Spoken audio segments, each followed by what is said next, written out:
Les fractures bimalléolaires sont des fractures qui désorganisent la pince malléolaire. Désorganisent la pince malléolaire tout en respectant le rôle de sustentation du pilon tibial. Le pilon tibial, c'est lui qui va comporter tout le poids de l'individu lors de la marche, lors de la poulie. C'est pour cela qu'on dit en conservant, en respectant le rôle de sustentation du pilon tibial. Les fractures malléolaires occupent le troisième rang après les fractures de l'extrémité distale du radius et les fractures du col des fémurs. Les fractures malléolaires sont des fractures articulaires. C'est pour cela qu'on doit restituer l'anatomie de cette pince malléolaire. Et cette restitution anatomique, c'est le seul garant d'une évolution favorable et de consolidation de ce type de fracture, sans complications bien sûr. Le traitement doit être urgent à cause des lésions cutanées. À cause des lésions cutanées, je vais en détailler ultérieurement dans le traitement. Pour le rappel anatomique, la cheville, elle est constituée, plutôt, la cheville bien sûr, elle est constituée de l'extrémité distale du tibia qui est formée premièrement en médial par la malléole médiale, et cette surface articulaire du tibia entre le tibia et l'astragale qui forme le pilon tibial et aussi le péroné, ou bien l'extrémité distale du péroné qui est dont on parle de la malléole externe. La malléole externe, elle est limitée à 10 cm de la pointe distale jusqu'à 10 cm au-dessus, c'est la malléole externe. Pour la malléole interne, c'est juste celle-là, c'est cette protubérance en médial qui forme le pilon tibial. Je vous ai dit que ce sont des fractures articulaires puisqu'elles participent dans l'articulation de la cheville. Regardez la malléole interne ici en médial. Cette surface-là, c'est une surface articulaire. D'accord? Alors, pour cette articulation, bien sûr, l'articulation de la cheville, elle est comparée à une mortaise.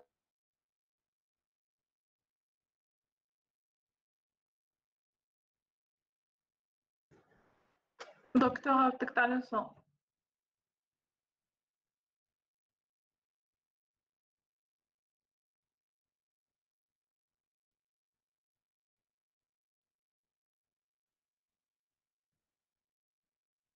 حكيم.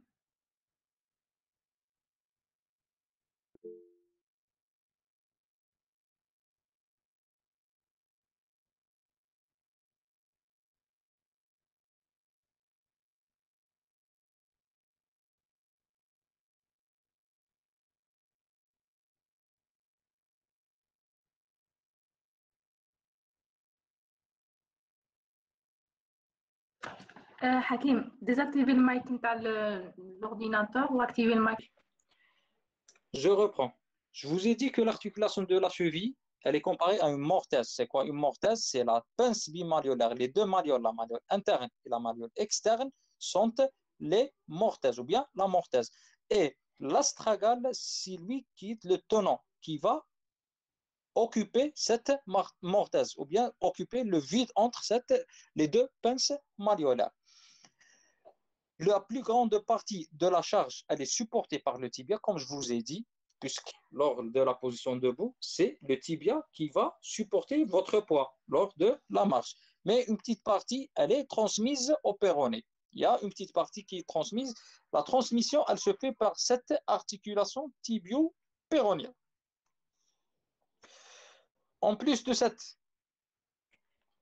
des éléments osseux, il y a aussi des ligaments. Ces ligaments qui vont assurer la stabilité de la cheville. On a les ligaments latéraux et le ligament médial. Il y a aussi le ligament latéral, c'est du côté du péroné ou bien de la malléole externe. Ligament médial du côté de la malléole interne et un ligament tibio-péroné. Bien, deux ligaments tibio-péroné. Pour le ligament latéral, il est constitué de 3 faisceaux. Un faisceau péronio-astragalien ou bien talo-fibulaire entre le talus et fibula antérieure. Et vous avez le postérieur et aussi le talo ou bien le calcaneo fibulaire entre le fibula et le calcaneus. Les ligaments internes Aussi, on l'appelle le ligament deltoïdien, puisqu'il commence par une pointe et il va s'élargir. Ce ligament deltoïdien, il va assurer la stabilité, surtout en médial. Il est de deux parties. Il y a une partie superficielle et une partie qui est profonde. Alors que l'articulation sous-talienne ou bien sous-astragalienne, ou bien sous-astragalienne, c'est entre le talus et le calcaneum, elle est stabilisée par le ligament calcaneo-malléolaire entre le calcaneum et la malléole interne et aussi le ligament en A. Il y a aussi des ligaments qui sont très résistants et solidarisent le péroné au tibia. C'est le ligament, comme je vous ai dit, tibio-péronnier antérieur et tibio-péronnier postérieur. Leur intégrité, elle est importante et vous allez voir dans les différentes classifications des fractures bimalléolaires. Source pour laquelle la pince malléolaire soit efficace. Ça veut dire en plus, ces deux ligaments-là, c'est le ligament tibio-péronnier qui vont laisser cette articulation solidaire. Sinon, s'il n'y a pas ces ligaments, il va y avoir une dissociation de la pince, une ouverture de cette pince qui ne va pas assurer sa fonction normale, ce qui va engendrer une cheville instable et bien sûr l'installation d'une arthrose avant le temps. Toujours pour le rappel anatomique, c'est un dessin qui va vous montrer aussi les éléments de stabilité de la cheville, que ce soit médial, interne et aussi entre la tibio-péronnière. Aussi, il y a un élément de stabilité qui est très important. C'est vrai qu'il est un peu haut, mais il a un rôle très, très important. C'est la membrane interosseuse entre le tibia et le péroné.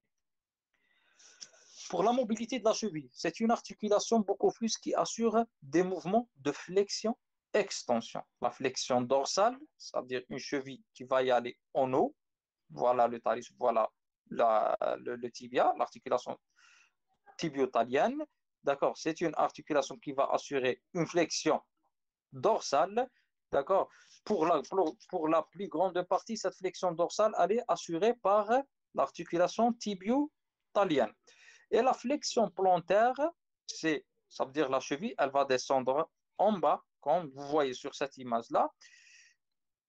L'axe de cette flexion, il est oblique et passe par la pointe des deux malléolaires.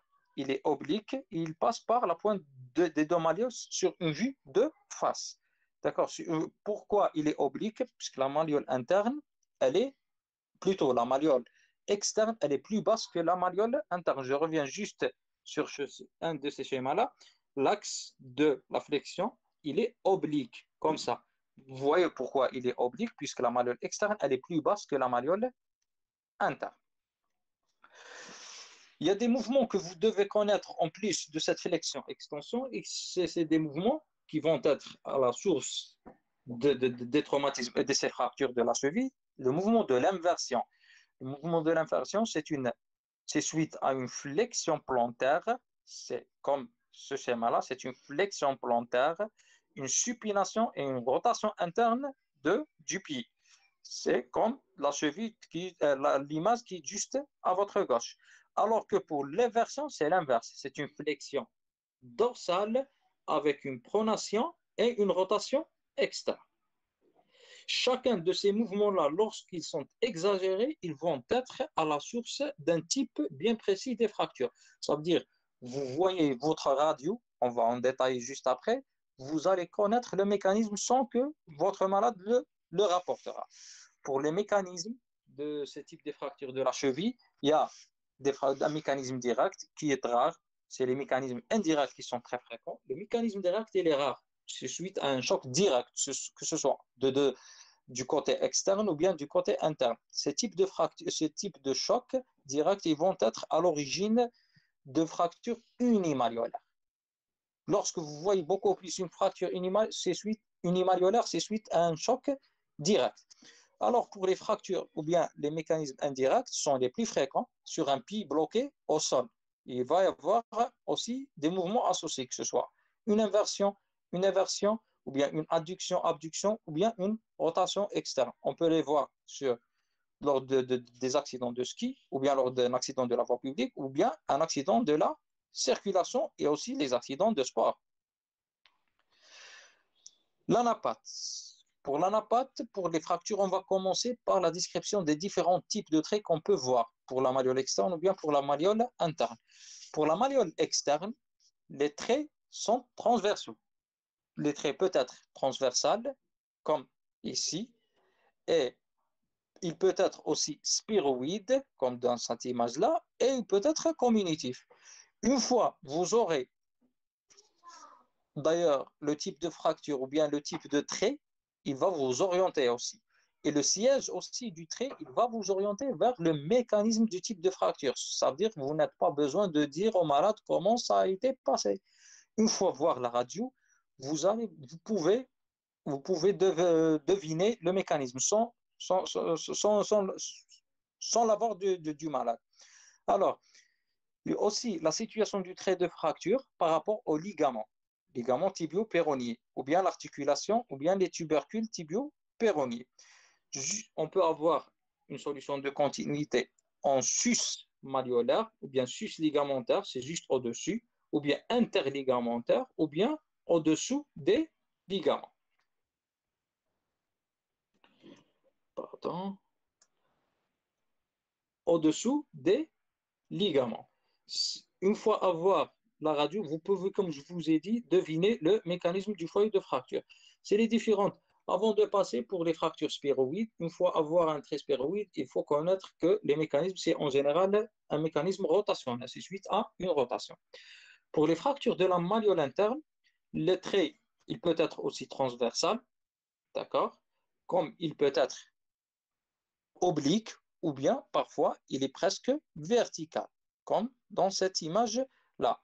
Il commence le plus souvent au niveau de l'interligne articulaire, c'est-à-dire juste de l'interligne articulaire, et il part.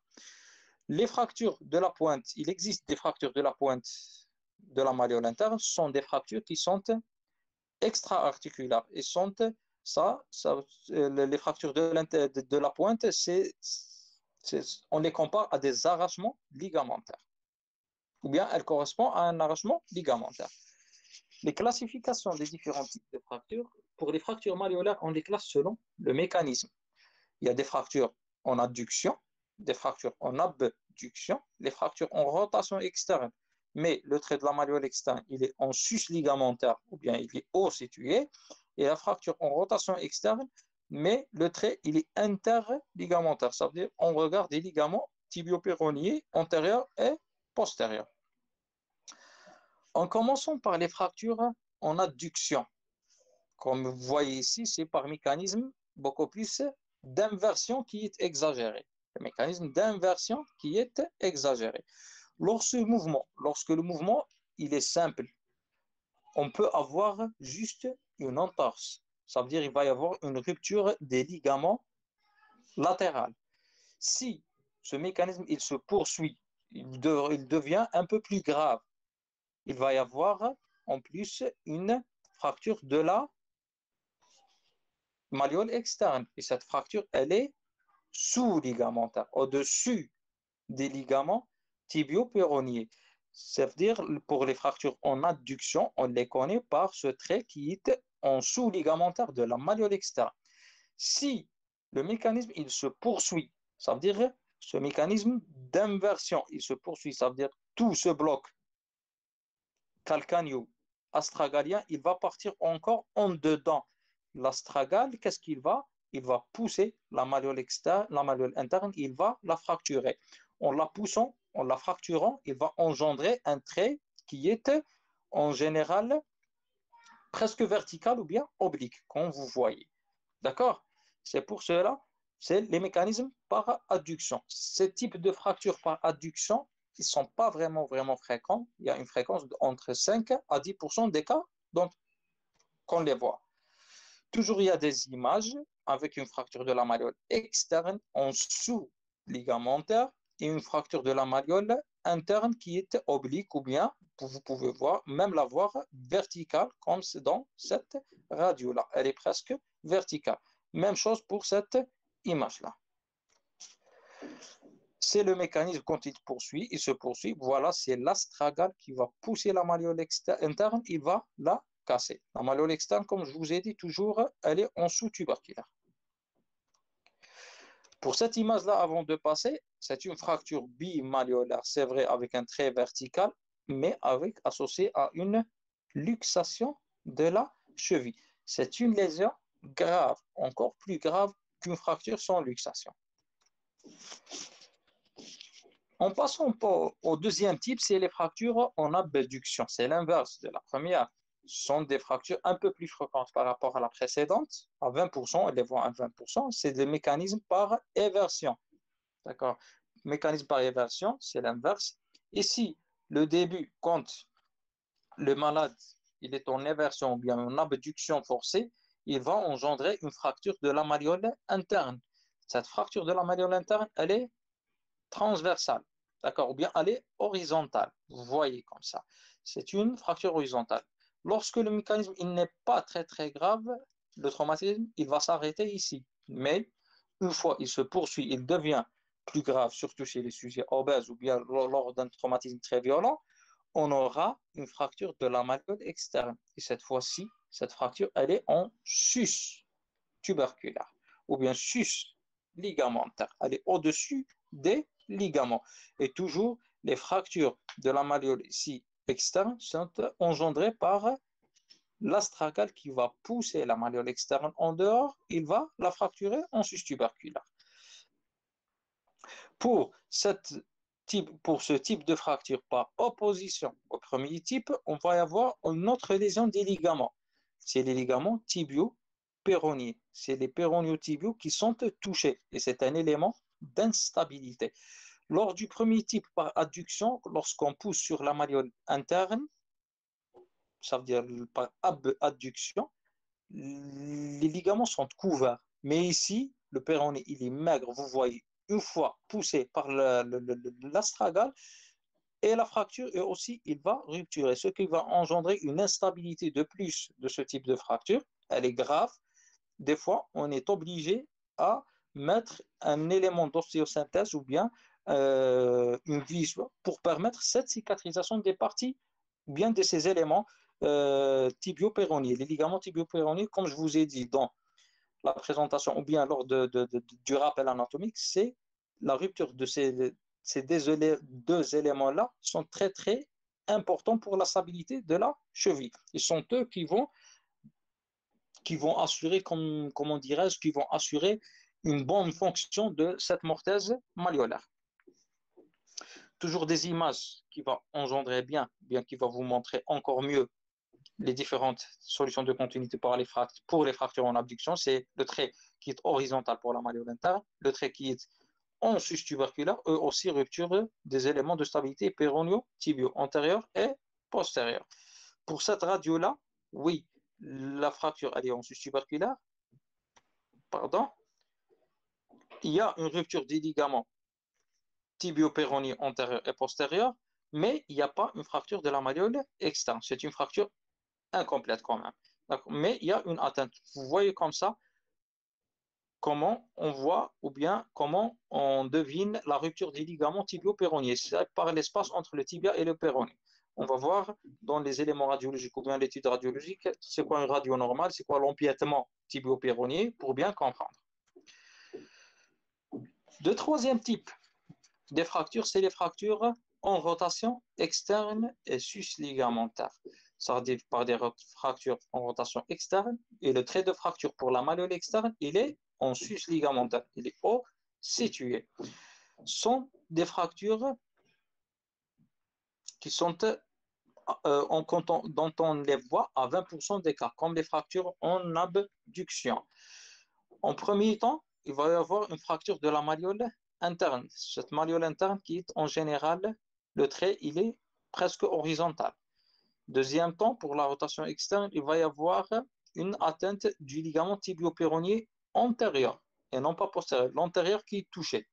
C'est-à-dire, il y a une atteinte, mais toujours l'articulation tibio-péronienne, elle est, euh, elle est encore existante. Il n'y a pas une dissociation complète entre le tibia et le péroné. Et cette lésion incomplète, puisqu'il y a comment dirais-je, le ligament tibio-péronien postérieur, il est encore intact à ce stade-là. Alors, si le traumatisme, il se poursuit, il devient encore plus important, on va y avoir la rupture aussi du ligament tibio-péronien postérieur et atteinte aussi d'un élément très important dont je vous ai cité, c'est la membrane interosseuse qui est touchée. Ça prouve de la gravité de la lésion. Pour ces fractures par rotation externe en sus ligamentaire, en général, la solution de continuité de la malléole externe, on la trouve une spire. C'est une spire, c'est spiroïde. La fracture en vue de la malléole externe, c'est spiroïde. C'est comme ça qu'on peut la différencier des fractures par abduction. C'est vrai, le trait il est en sus tuberculaire ou bien sus ligamentaire, mais le type de trait il n'est pas le même. Pour les rotations externes, en général, on la trouve une spire. C'est toujours des images pour les fractures en rotation externe en sus ligamentaire. Voilà le trait contre la fracture du traumatisme, il est simple avec une atteinte du ligament tibio-péronien antérieur. Lorsque le traumatisme il se poursuit, une fracture de la malléole externe, toujours une atteinte du ligament, et lorsqu'il se poursuit complètement, il va y avoir une rupture de deux ligaments. Vous voyez sur cette image-là, sur cette radio, il y a un diastasis entre le tibia et le péroné. Ça prouve que les deux ligaments tibio-péronés antérieur et postérieur sont touchés, les deux. Toujours, c'est une fracture. Vous voyez, ici, c'est une petite spire, d'accord? C'est pas transversale ou bien horizontale comme dans l'abduction. C'est une petite spire ici de fracture. Il y a une atteinte du ligament tibio-péronien. Il y a un diastasis entre le tibia et le péroné et la fracture de la malléole interne. Ici, elle est transversale, bien horizontale. Il y a un type de fracture que vous devez connaître toujours dans la radio, si vous vous souvenez, dans vos cours, en vous disant toujours dans la traumatologie, il faut faire une radiographie du segment touché, toujours, et de l'articulation sus et sous-jacente. Sus et sous-jacente. Par exemple, un traumatisme de la cheville, vous allez faire une radio de la cheville de face et de profil, mais il ne faut jamais oublier une radio du genou. Pourquoi on fait toujours le radio de genou?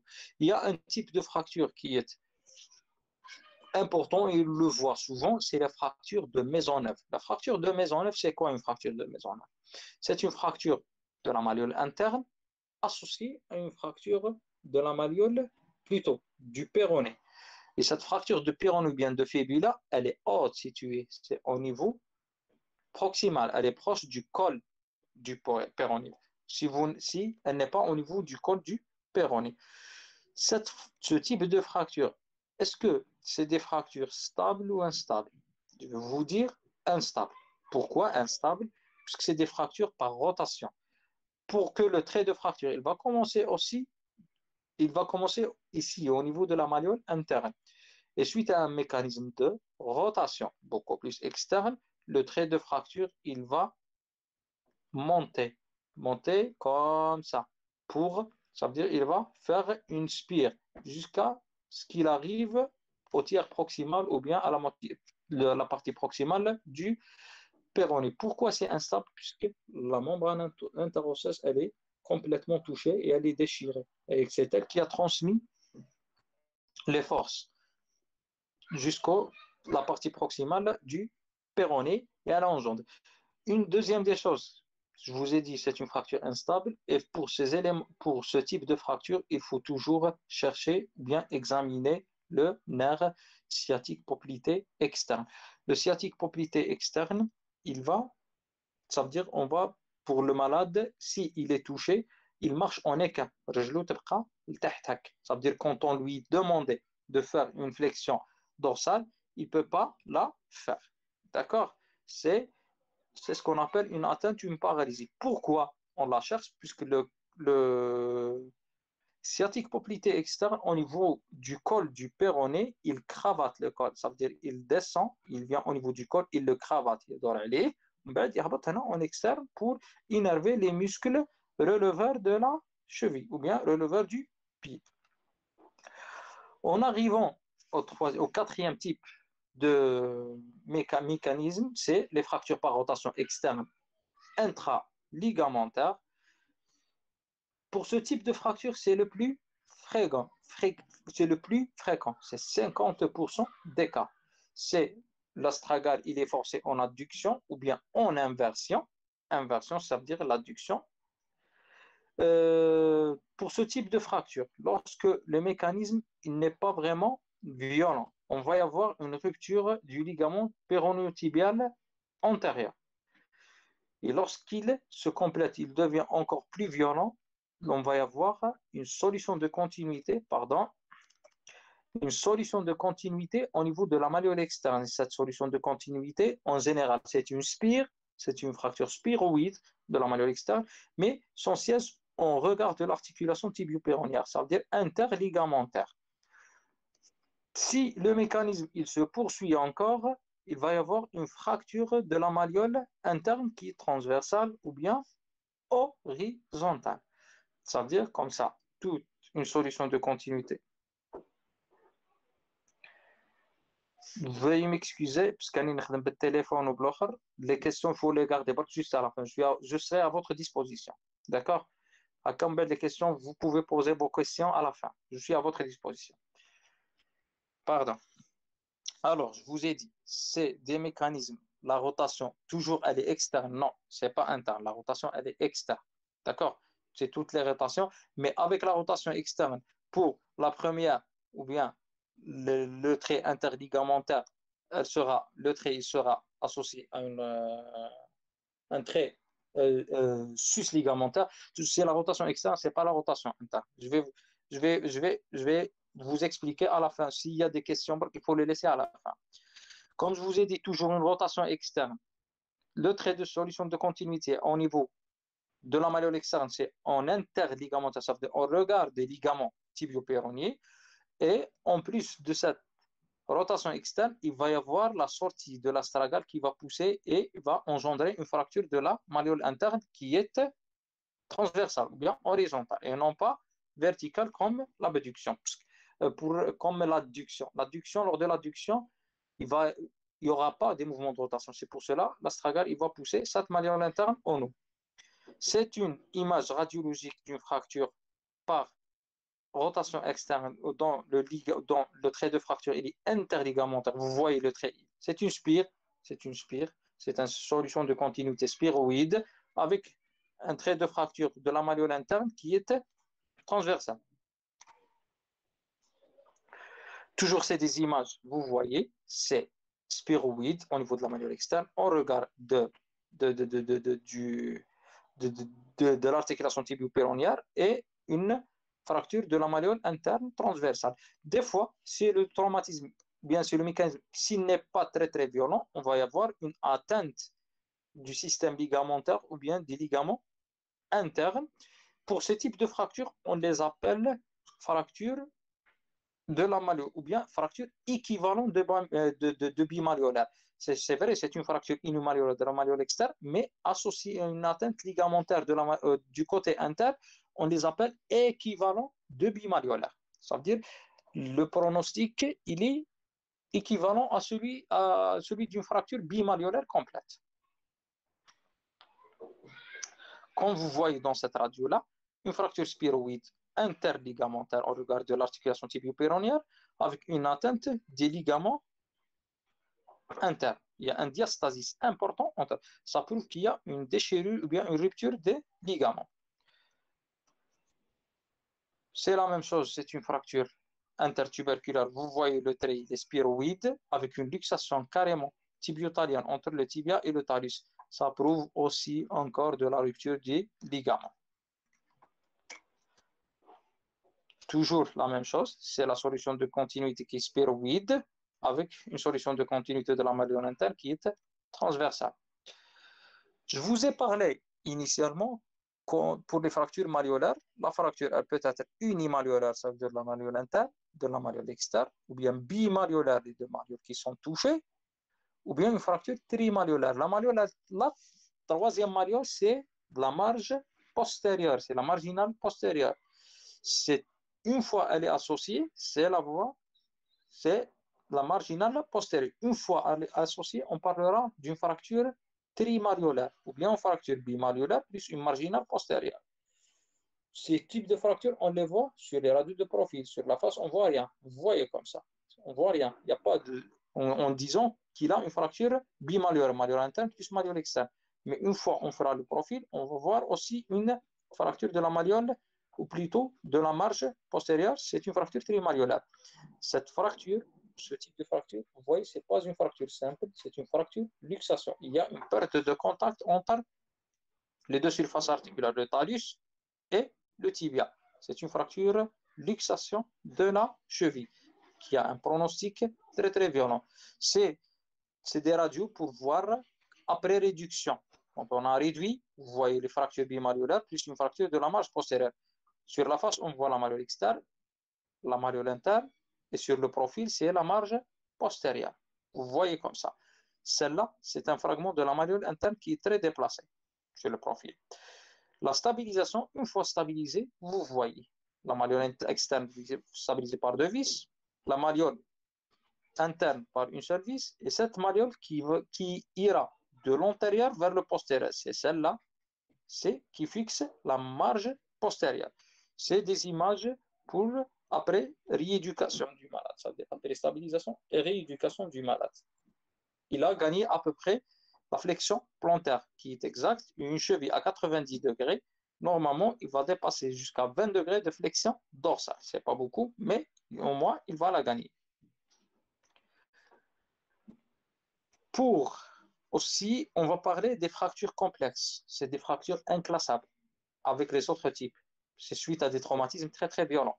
Vous voyez, le trait de fracture, il est communitif au niveau de la malléole externe, la malléole interne, voire même, il y a une perte de substance par là. Et aussi, vous voyez sur le profil, c'est des fractures qui sont inclassables.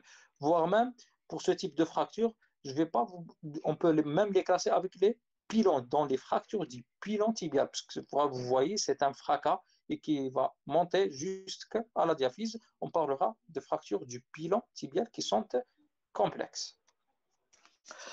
Pour le diagnostic, comme je vous ai dit, le diagnostic, il est clinique et radiologique. L'interrogatoire, il est important, d'accord, pour voir est-ce que c'est un choc direct ou indirect.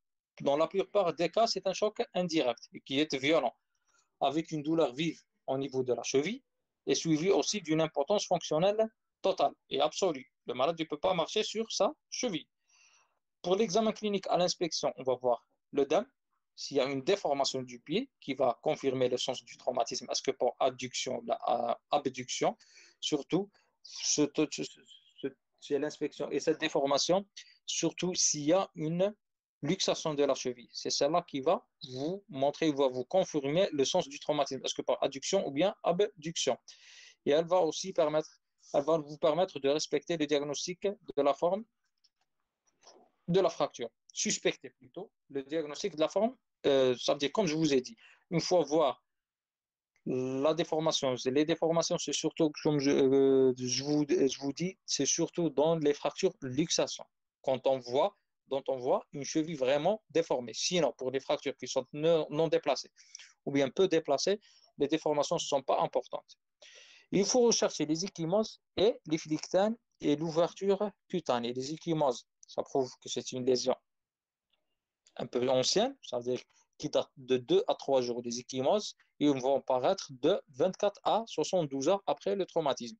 Ça veut dire, ça vous prouve que le traumatisme n'est pas récent. Ça veut dire il y a 2 à 3 jours auparavant. Si vous trouvez des ecchymoses, les phyllictènes, c'est dû à la souffrance cutanée.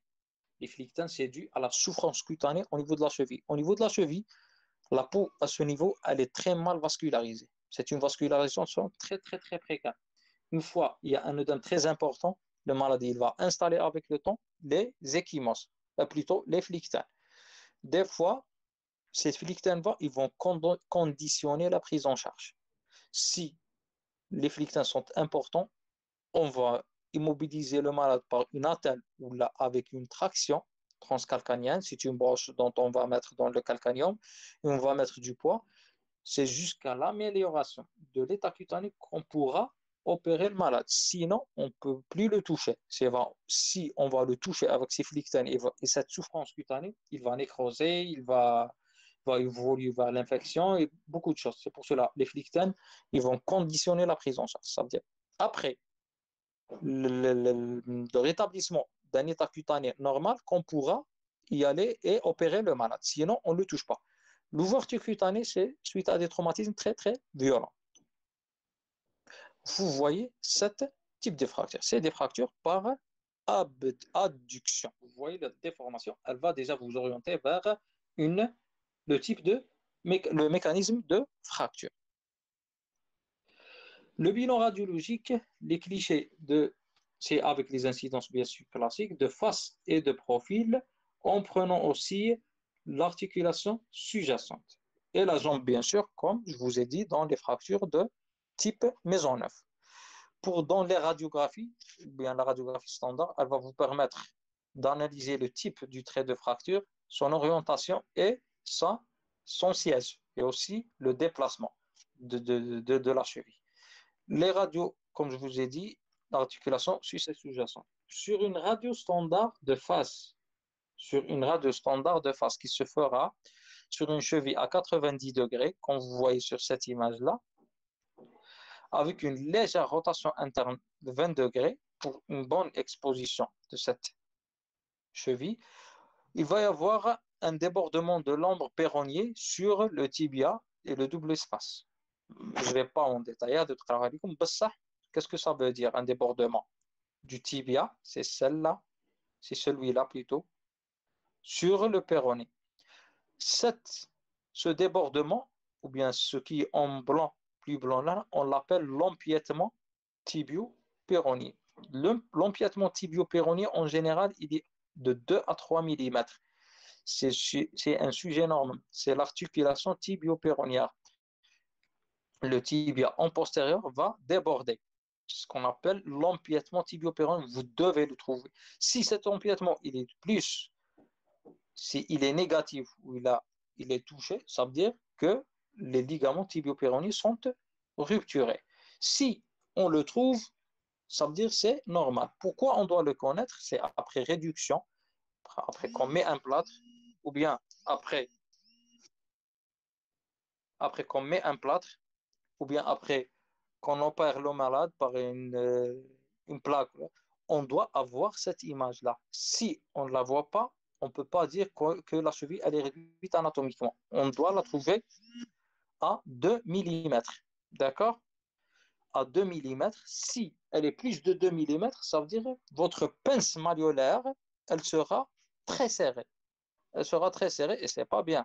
Ça va engendrer une arthrose sévère, une limitation de la mobilité de cette cheville.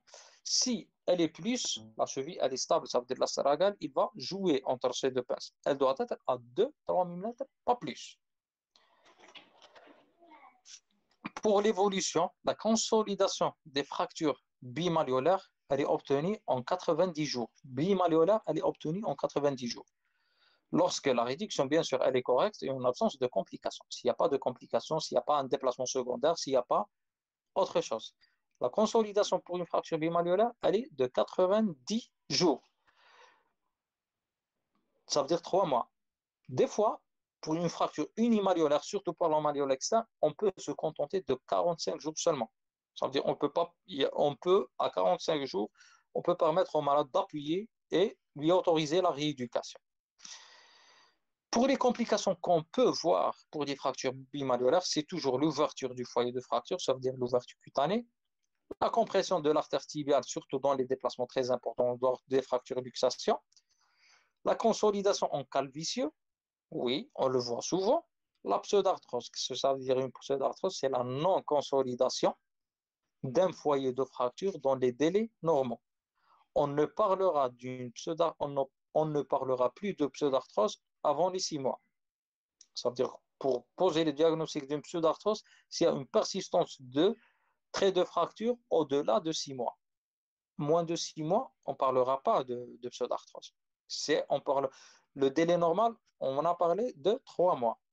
Entre 3 mois et 6 mois, c'est un retard de consolidation. Au-delà de 6 mois, c'est une pseudarthrose. Sinon, avant, on ne dira jamais monsieur d'arthrose. La raideur de la cheville, la raideur, c'est la limitation de la mobilité de la cheville, surtout en flexion-extension.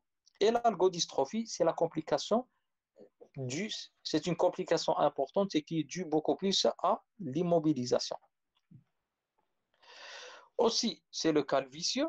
Il y a des calvicieux, ça veut dire consolidation, dans une posture anormale. Par exemple, il y a un calvicieux en varus. Comme vous voyez ici, vous voyez le malade qui fait comment il y a sa cheville, elle est en varus. Vous voyez les radios ici, comme ça, et elle va comme ça. Pour ce type de malade, on doit les réopérer. C'est vrai qu'il a l'articulation l'articulation de la cheville, elle est bousillée. Il n'y a pas d'articulation, mais on doit le réopérer, casser le tibia, casser le péroné, redresser la cheville, immobiliser, stabiliser par un moyen d'ostéosynthèse tel que les vis ou bien autre chose, et permettre une rééducation précoce. L'arthrodèse de la cheville, on n'ira pas à cette solution qu'après la consommation de toutes les solutions. L'arthrodèse, c'est le blocage. Après une arthrose, bien sûr. Aussi, il y a un calvicieux avec une subluxation. Il y a un calvicieux de la cheville. Vous voyez la malléole interne, comment elle a consolidé. Et avec une subluxation. Vous voyez aussi ici, pardon, la partie antérieure de la cheville, elle est luxée en avant. C'est-à-dire qu'elle n'est pas bien couverte par la tête du talus. Les calvicieux aussi en abduction et rotation externe. Par exemple, pour ce malade, voilà le type de fracture. C'est une fracture par rotation externe interligamentaire. Ils ont laissé, certainement, ils ont fait un traitement orthopédique. Regardez comment il a consolidé. Ça veut dire le test. J'ai oublié d'ailleurs de vous parler d'un test important. Je vais parler maintenant.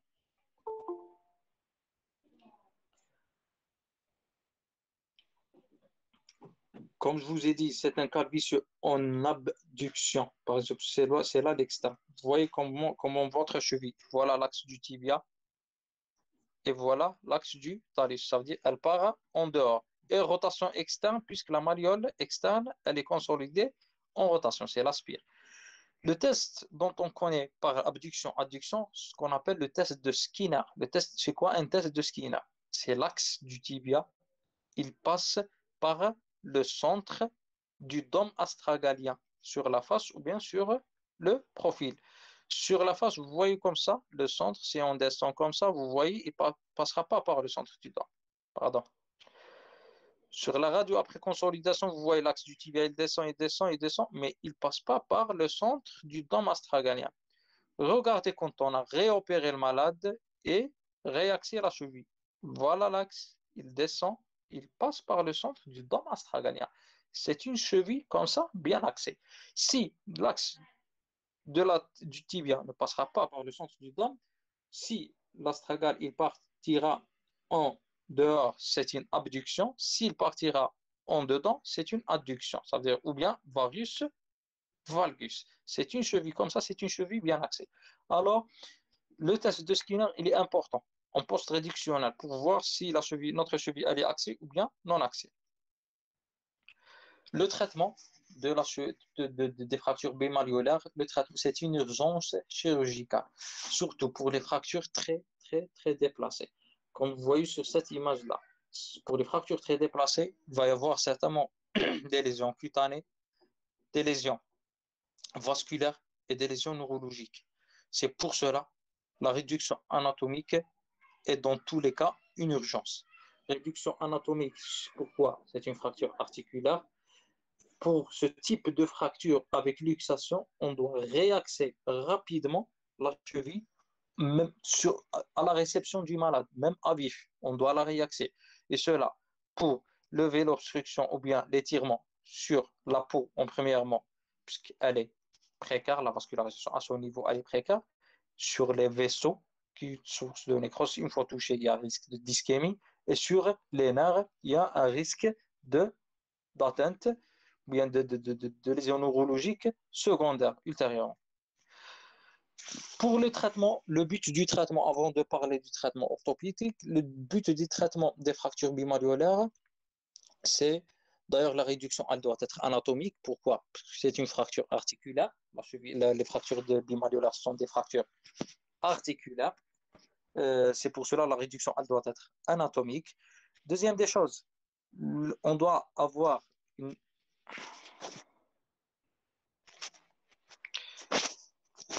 on doit avoir une réduction, comme je vous ai dit, anatomique. Qui va cette réduction, ou bien on doit la stabiliser par un montage pas plus stable, ce qui va permettre une rééducation précoce, ce qui va permettre aussi de reprendre la fonction de la cheville complètement. Pour le traitement orthopédique, deux types on a, le traitement orthopédique et le traitement chirurgical. Le traitement orthopédique, c'est une réduction orthopédique en urgence par manœuvre d'arrache-botte et de varius, tout dépend d'ailleurs du type. On va immobiliser par un plâtre cruropédieux ou bien fémoro-pédieux, sans appui pendant une durée de 6 semaines. Et puis, on va minimiser, on va le transformer en botte plâtrée, toujours sans appui pour une durée de 3 mois. La surveillance, elle doit être régulière, radioclinique, AJ2, J7 et J15, cela pour la recherche de déplacement secondaire. Et la rééducation, elle doit être progressif et douce, sans appui à partir du deuxième mois. D'accord? Le traitement orthopédique pour des fractures, par exemple, en adduction, d'accord? C'est, vous voyez, le trait de fracture en adduction avec une malléole externe interne qui est le trait vertical et un trait de la malléole interne qui est en bas. D'accord? C'est des fractures comme ça. Ça a commencé pour une botte plâtrée, mais l'immobilisation, normalement, c'est un plâtre fémoropédieux, au moins pour les 6 premières semaines.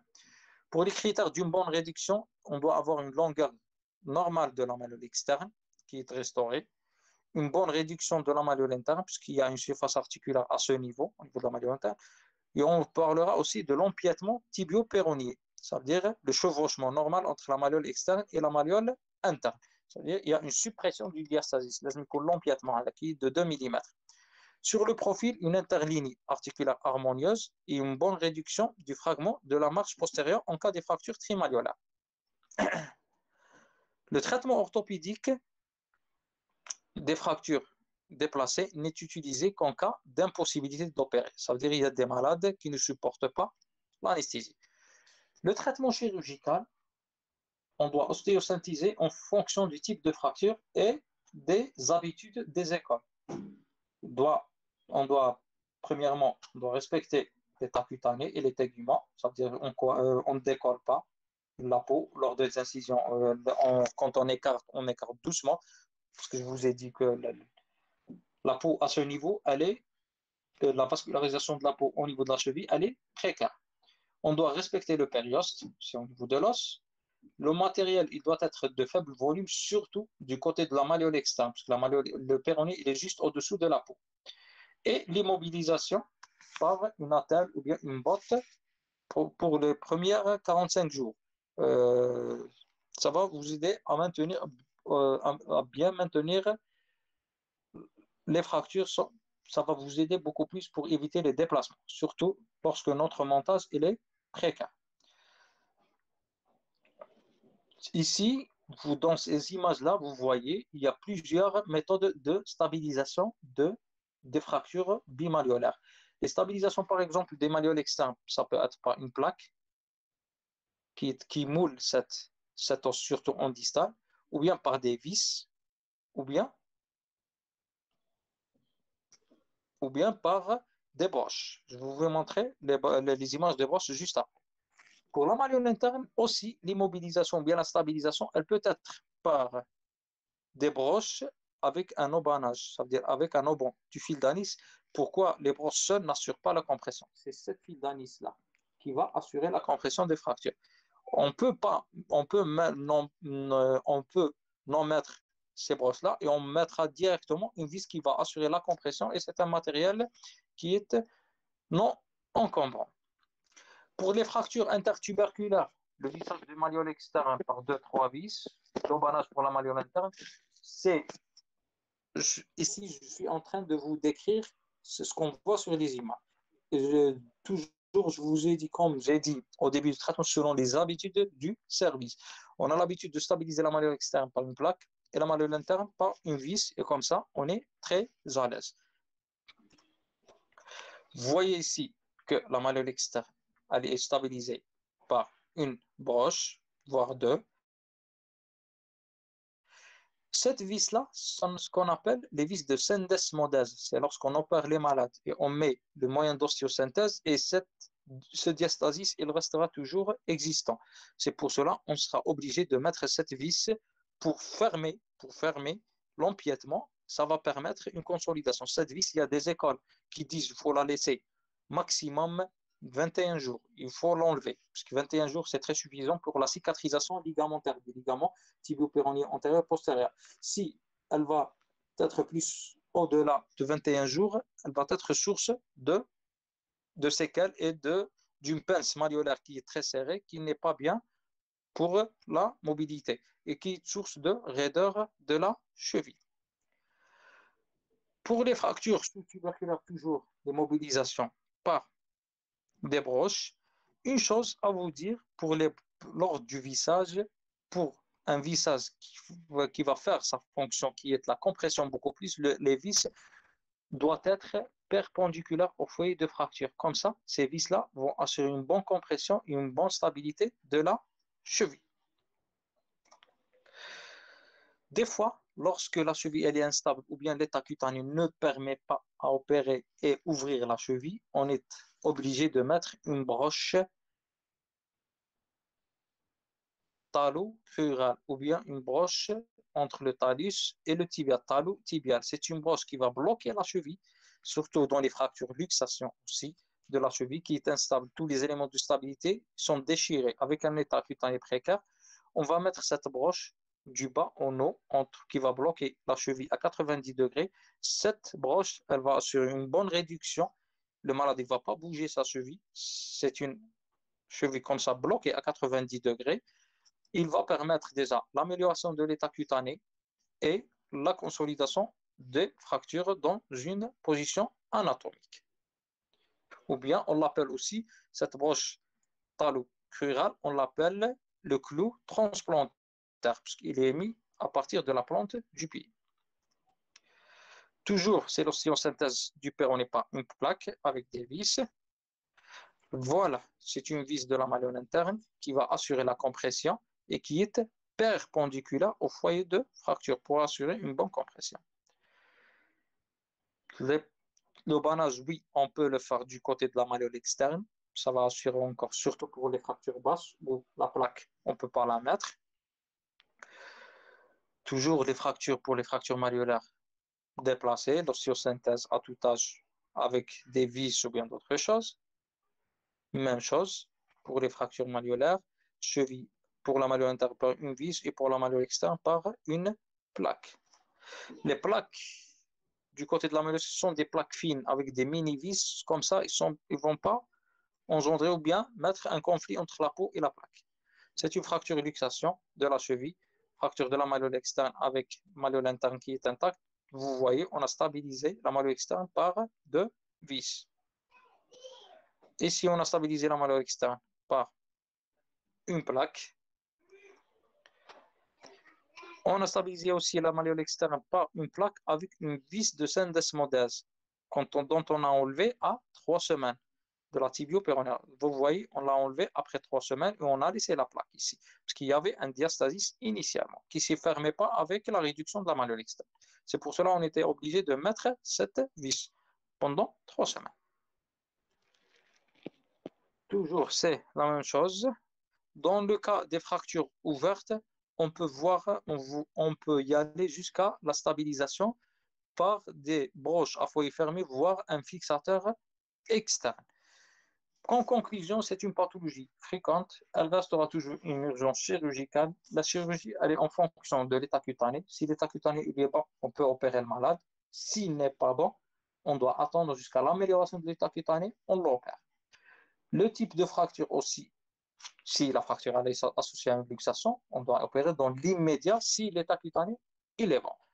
La chirurgie secondaire, juste après, en cas de calvitie ou bien autre, c'est une chirurgie juste palliatif. Ça veut dire c'est juste pour réaxer ou bien bloquer la cheville. Elle n'aura pas de bons résultats, mais au moins minimiser la douleur. Je vous remercie. S'il y a des questions, je suis à votre disposition.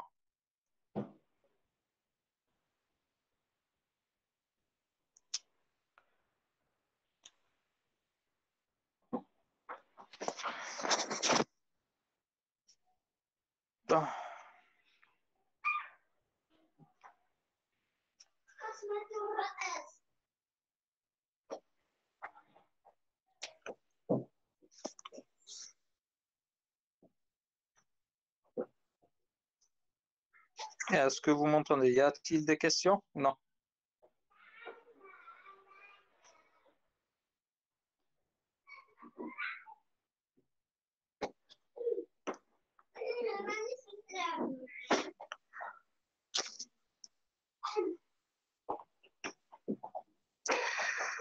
Le clou transplantaire, est-ce qu'il provoque? Merci à vous. Le clou transplantaire, est-ce qu'il provoque une arthrose secondairement ou non?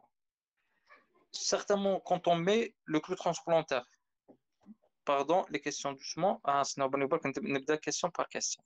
Je vais commencer par celle qui Monsieur Hamid Barkani, oui, qui m'a parlé de l'arthrose, est-ce que le clou transplantaire provoque une arthrose ultérieurement? Lorsqu'on met un clou transplantaire, ça veut dire qu'il y a une luxation de cheville. Ça veut dire qu'il y a des lésions très très graves. C'est une cheville instable. Même on opère, on met des fois des broches et des vis sur une plaque et elle restera toujours une cheville instable. Ça veut dire qu'il restera toujours une subluxation. Il n'y a pas d'élément qui la tienne, qui tient cette cheville. C'est pour cela qu'on met ce clou. Ce n'est pas le clou qui est source de cette arthrose. Non, c'est les lésions graves du cartilage qui sont à l'origine à l'origine de l'arthrose ultérieurement, puisqu'elle a, une fois la luxation cheville elle est luxée, c'est-à-dire il y a des dégâts cartilagineux. Ces dégâts le cartilage, une fois touché, il ne se régénère pas. C'est pas comme un os, il consolide. Le cartilage, une fois touché, il va se nécroser avec le temps, ce qui va nous donner l'arthrose.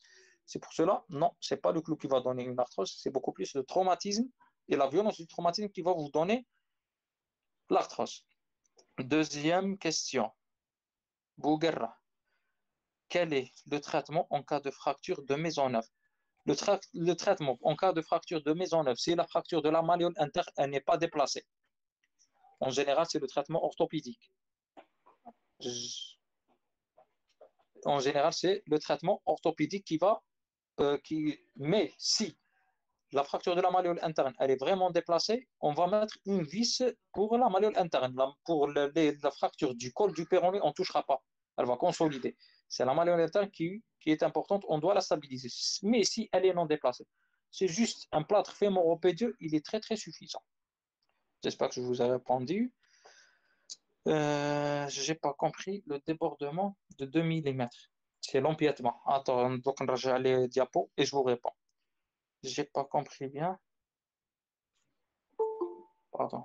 J'ai pas bien compris comment le péroné peut se fracturer en eau. C'est suite à un mécanisme de rotation. C'est une rotation. Le pied bloqué au sol, c'est une spire.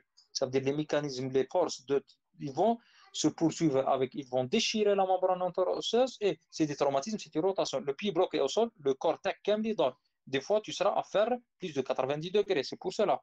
Il va y avoir un traumatisme très violent qui va, ça veut dire permettre aux lésions ou bien aux forces se transmettre avec la membrane interosseuse, ils vont la déchirer pour y aller à la membrane interosseuse. Pardon, avant de passer, je dois répondre à un monsieur qui m'a posé la question de l'empiètement.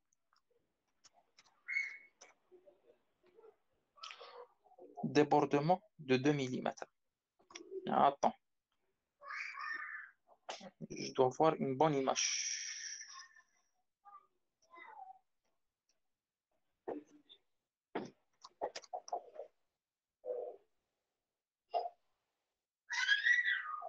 Est-ce que vous me voyez comme ça? Est-ce que vous suivez le curseur? Ah oui, là ou là non?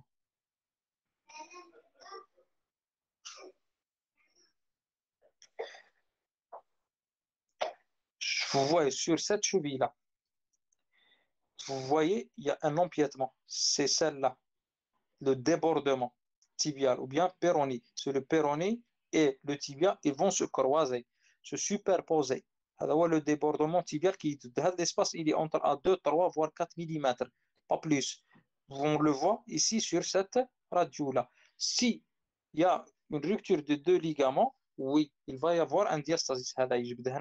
وهذا البيروني ou le tibia, il sera en place. Mais si ils sont intacts, ça veut dire on doit les voir sur la radio, au moins il y a 2 mm à 3 mm de chevauchement, ça veut dire superposition du péroné par rapport au tibia. Si l'espace il est plus de 2 mm, ça veut dire que votre pince, elle est très serrée. Ça veut dire qu'on a fermé trop là les fractures bimalléolaires. J'espère que vous avez compris. Sinon, si vous... Pardon, je vais voir autre question. Je n'ai pas compris les débords, c'est bon. Est-ce que les lésions des ligaments sont visibles sur les radios? Oui, ce n'est pas visible sur les radios, c'est le déplacement de l'os qui va vous montrer, il va nous orienter qu'il y a un déplacement très très important et les ligaments sont déchirés. Par exemple, là, vous arrivez à me suivre? Oui. La cheville, la malléole interne, normalement, elle doit être ici. Lorsqu'elle est très, très éloignée, ça veut dire qu'il y a une rupture du ligament tibio-péroné, il y a un diastasis, il n'y a pas un chevauchement entre le tibia et le péroné, et en plus, il y a une rupture du ligament interne qui a engendré ce diastasis de la malléole interne.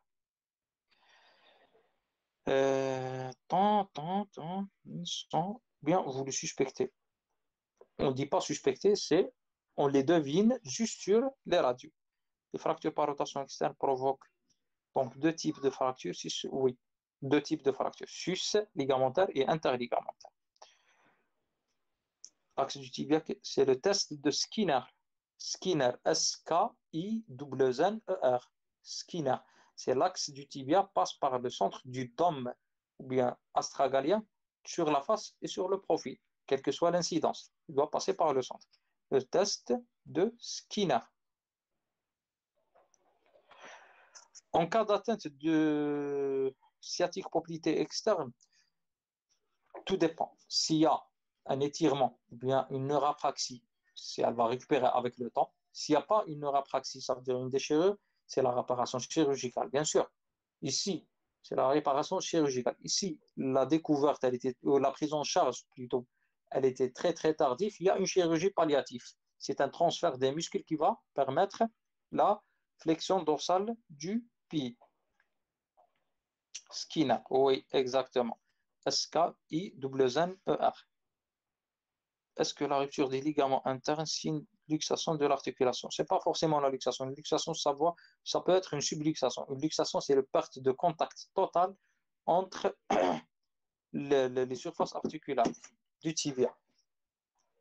Ça veut dire l'extrémité distale du tibia et l'astragale. Trouver des signes de coup de hache externe en cas de fracture luxation.